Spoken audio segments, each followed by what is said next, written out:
What is the experience of improvisation, and what are the neurobiological correlates? Well, one way to flesh out an answer, or at least to get a lay of the land, is to look at how improvisation compares with other kinds of brain states and states of experience that have been explored in science, such as dreaming and psychedelics. And that's what we're going to embark upon, at least begin a journey into in this video. You are going to discover that there are some quite interesting relationships between what's happening in the brain during improvisation and what happens during dreaming and classical psychedelics.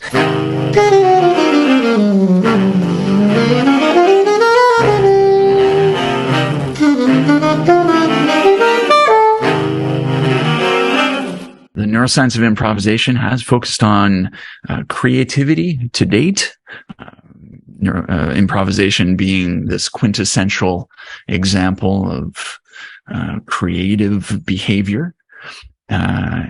And there's more to the story, I think, and that's what I'm going to be going into, expanding to look at the relationship between states associated with improvisation and those associated with non-dual, transpersonal, and other kinds of experiential states that are being explored in the context of dream research, psychedelics, and meditation. So we will, of course, touch on creativity. You can't not talk about that in the context of improvisation, but I'm looking to expand the conversation a bit with you. Okay, a little background on consciousness, which will be relevant to the discussion. We do not know, as you likely are aware, where consciousness comes from. However, there are some dominant perspectives and theories that are theoretical in nature. And the one that I think is going to be most helpful for us today is adhered to by folks like Seth and others. They refer to waking consciousness as a controlled hallucination. So everything you're experiencing, seeing, hearing, and so on is being generated by the brain. That is the dominant perspective now in cognitive neuroscience.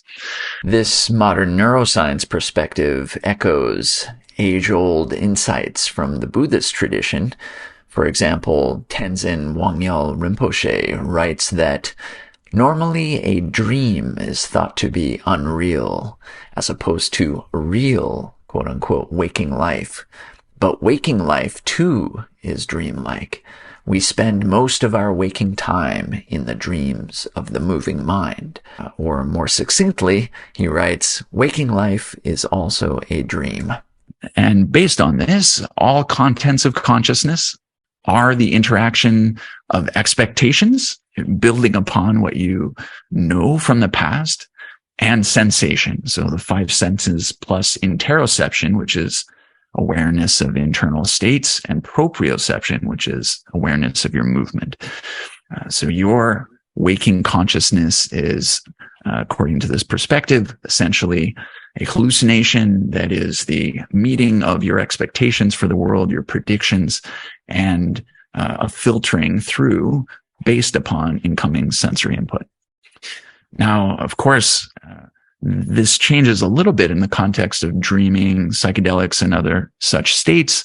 In these kinds of states, you have experiences that are flowing from predictions, from emotional implicit associations, with less of that filtering going on. So you're experiencing things that don't actually align with reality. The fact of this hallucination is quite clear. We come face to face with this when we look at illusions. So, for example, visual illusions. There are many auditory illusions, such as the missing fundamental, pareidolia, which is seeing human forms and faces and clouds and other inanimate objects, phantom limb experiences as discussed and researched by Ramachandran and others. So when we encounter these illusions, it brings to the fore the fact that you do not directly experience reality, but you are experiencing some kind of creation of the mind. Okay, that's just some background that's going to be helpful as we move through these ideas here related to improvisation. Now that we have established a perspective on what consciousness is, we can explore conscious states and also neurobiological correlates of consciousness that are shared between improvisation and both dreaming and psychedelics. As discussed in another video, which I will link to in the show notes, one of the key characteristics of the improvising brain, based on neuroscience research to date, is a decrease in activity in an area called dorsolateral prefrontal cortex, or the DLPFC, as an acronym. This part of the brain in the prefrontal cortex is responsible for self-monitoring, critical judgment, filtering of ideas and actions, and so on. And it appears that this tends to decrease in activity when someone is improvising, when an expert improviser at least is improvising relative to when they are playing pre-learned material. So let me switch gears a little bit and look at parallels with other kinds of mental states, starting with dreaming. Dreaming is very interesting, and we've learned a lot about what it looks like in your brain when you're dreaming.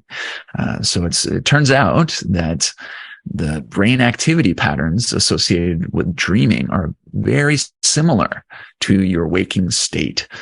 So you have the activation of emotional centers, motor centers, and perceptual areas.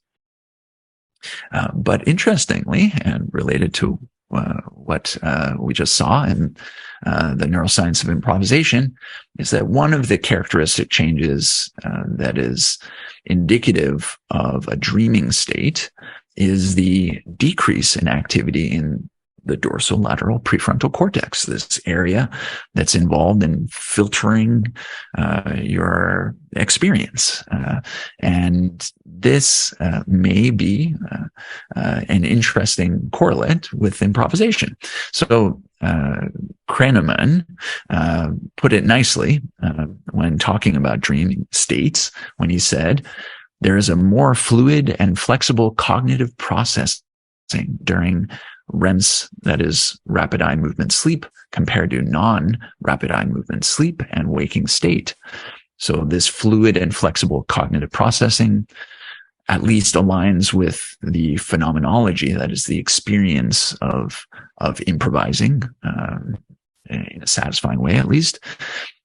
He said that dreaming involves unconscious thought in progress, in which associative mechanisms are less tightly constrained by prefrontal cortical controlled mechanisms, and hence are predominantly driven by underlying emotions. So again, this seems to align with what we might expect for the states associated with improvisation, this freedom of the emotions to express themselves. And finally, he notes that dreaming involves changes in the sense of self, leading to depersonalization, loss of self and body boundaries, and non-dual awareness. And I'm just going to put a flag in that. We're going to get to this in a little bit, exploring these non-dual experiences in relation to improvisation. But it's interesting that we see that in the context of dreaming. So now what if we look at another brain state that is being investigated more and more? There's a reemergence of interest in psychedelics, the experience and therapeutic value of psychedelics, starting with Roland Griffiths and team in the early 2000s. and now centers around the world, Imperial College London, Johns Hopkins, University of Washington, McGill University, so many around the world are exploring these states. Interestingly, psilocybin, which is a classic psychedelic, it is the psychoactive compound present in psychedelic mushrooms, is associated with, amongst many changes in the brain, a decrease in activity in the frontal cortex. So aligned with what we've been seeing or discussing in terms of improvisation and dreaming. Also disrupted oscillation patterns and network connectivity in frontal cortex. And it has been hypothesized that this change in the activity and relationship between the frontal cortex and the rest of the brain, this could potentially contribute to the reduction in reality testing and the increase in nonlinear thinking, which is characteristic of states of mind associated with psychedelics. So, in summary, we've seen here some very interesting relationships between what's happening in the brain during improvisation and what's happening in the brain during dreaming and classical psychedelics. In particular, we focused on this change in what's happening in prefrontal cortical areas, either a reduction or a disruption of activity in prefrontal cortex in relation to other areas of the brain.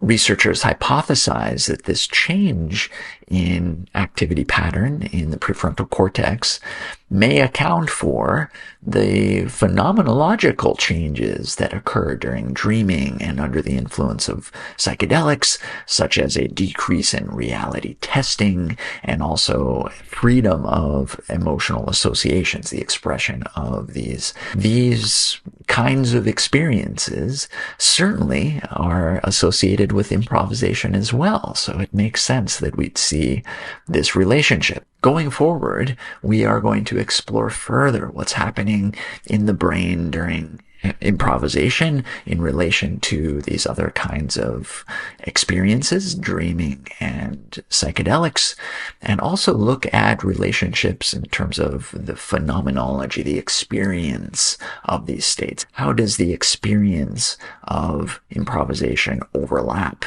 in interesting ways with what's happening during dreaming, psychedelics, meditation, and other states of mind and being?